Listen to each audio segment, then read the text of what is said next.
It always feels very rude. When I start these videos, I have to be looking down there to see when the red light comes on. And it's quite variable when that is. So I can't sort of count it through and I can't see it in my periphery. And so it feels like I'm not waiting for you. Hello. So let's have a look. Let's do the little bit in the corner. Always break it down into simple bits. This little square, it's always sitting firmly on its body and it goes white, grey, white, white. So we want a grey square just there.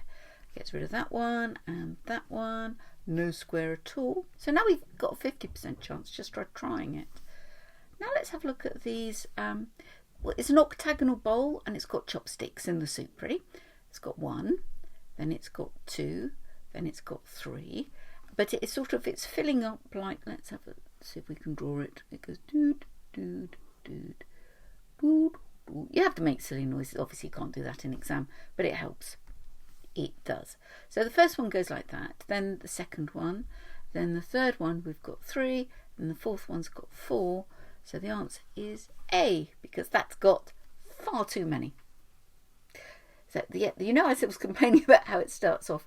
It also ends at a fairly strange way. So these will often finish with me going, so I try and work out what's happening. But never mind, we can overcome these problems. They are but small.